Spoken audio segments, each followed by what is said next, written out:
So you have a group of people who don't look at their market accurately.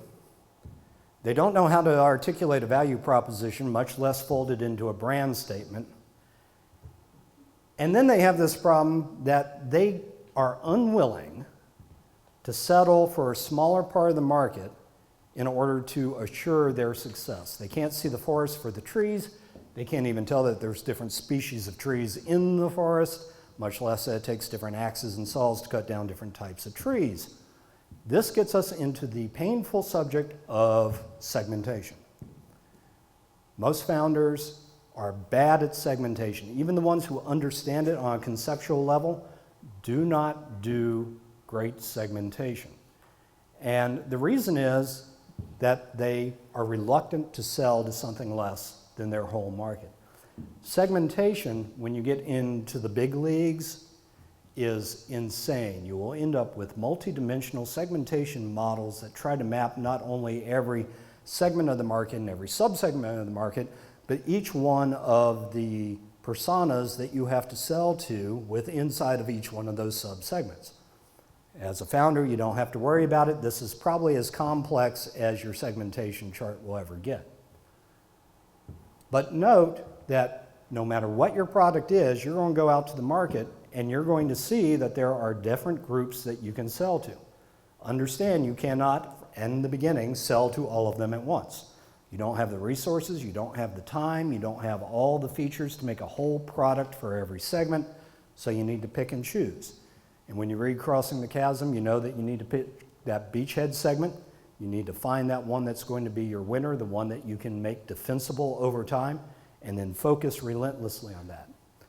The other thing that a lot of founders don't realize is that for anything more complex than sand, you usually have one or two or more buyers in the buying process. Here's a fun game to play. This Saturday morning, wake up early for a change, turn on the TV, watch Saturday morning cartoons, and specifically watch the breakfast cereal cartoons or advertisements. What you see is fun, happiness, animated figures, primary colors. Who's the target market? Kids. Now go to the grocery store on Monday, find that exact box of cereal up on the shelf, and tell me what the banner across the top or the little badge on the corner says.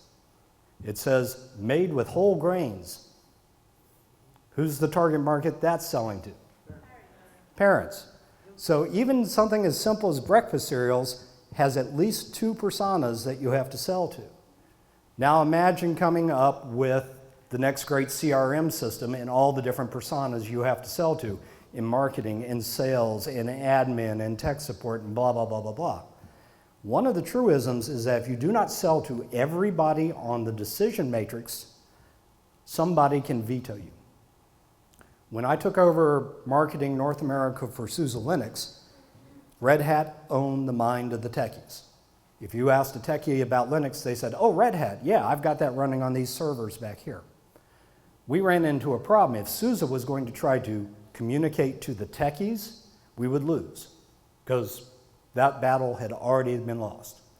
So we backpedaled. One of the other personas that you have to sell to for Linux and infrastructure is the CXO, your Chief Technology Officer, your Chief Information Officer. So we devised most of our campaign to talk to those people. That's one way to win a market if you have some stiff competition. Find out who has veto power and find out who can veto the vetoer. The techies could veto SUSE coming in, but they can't veto their CIO. And that's one of the ways that we won. So you have to segment, you have to subsegment, you have to map your personas, you have to map the motivations of your personas, both the logical and the emotional, and then address all of that in your outgoing market communications. Now, yes, go ahead. I'm sorry to interrupt, but where is the difference between genotypes and segments? I mean, how can I differentiate that is a segment and a Great. The question was, what's the difference between a segment and a genotype or a persona? We use genotype in my company, and other people use the word persona. A segment is a portion of the market defined by commonality of need. So in other words, in segment 1, let's say these people have a list of 10 features that they absolutely have to have. That's one segment. If the people in segment 2 only need 8 of those features, but they have 3 other features that they need, they have a different set of needs, so that's a different segment. Genotypes are people. Commonly, we use job titles, at least in B2B, to identify who a persona is. But a persona is a person who has a certain specific set of job-related or personal goals that they need to achieve. So in other words, imagine our typical IT shop. The CIO has one set of needs. He has some very strategic thoughts about what he needs to accomplish over the next 5 years in terms of infrastructure, applications, blah, blah, blah. But he also has other goals, like he wants to reduce the total number of technologies in his shop. He wants to reduce his payroll, or at least keep it from growing. He wants to reduce his tech support calls, things like that. The server admin guys, and I spent 10 years being a techie over at NASA and other places, they have much different needs and desires. They want the hardware to quit blowing up. They want the operating system to be stable for at least more than an hour. Those are Microsoft shops, by the way. I shouldn't tell this war story, but I love it too much. I managed to get a room of 6,000 people to groan in unison. I was on stage with the CEO of Novell Corporation during BrainShare, and I had him and Linus Torvald, the inventor of Linux, off to my left.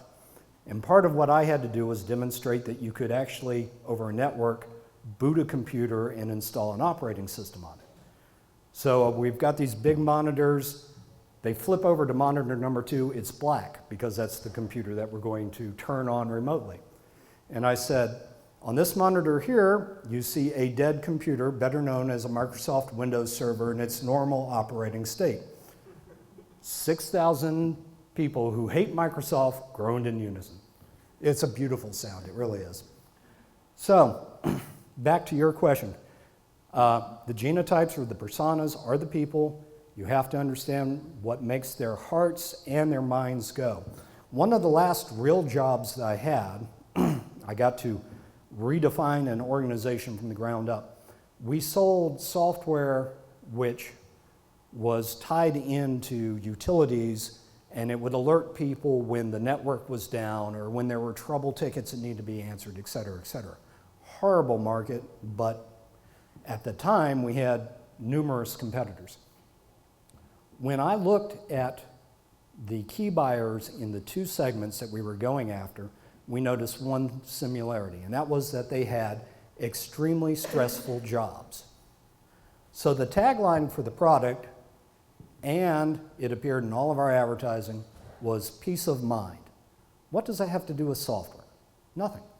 But it had everything to do with those people's jobs. They would see our advertisements, they would see us at a trade show booth, and they could tell from the diagram and the little feature list off to the left what we did, but that's not what we were selling them. We were selling them that this will make your job less stressful. You have to do both halves of the human brain, and that's why you need to know your genotypes.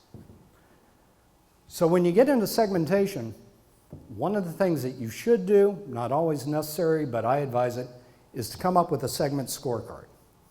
And what you do is at a very high level, rough guessing is allowed. You try to calculate how tough it is to sell to people in that segment. How much of the market is left? Is it already saturated, or is there a lot of bad room? How many tough competitors do I have? Then from that, what is our revenue? What is our cost to sell? What is our cost to support?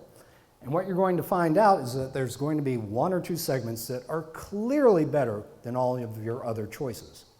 If you're still in the design phase of your product, you need to step back, look at those target segments, and figure out what your product doesn't have that it absolutely has to have for those segments.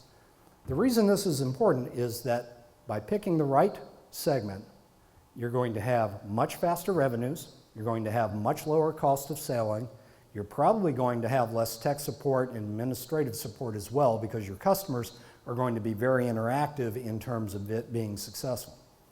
If you don't do this, then you're just guessing. If you walk into a segment where your competitors are ready to kick your butt, if you walk into a segment where the customers go, then you're going to burn out all of your cash and get nowhere.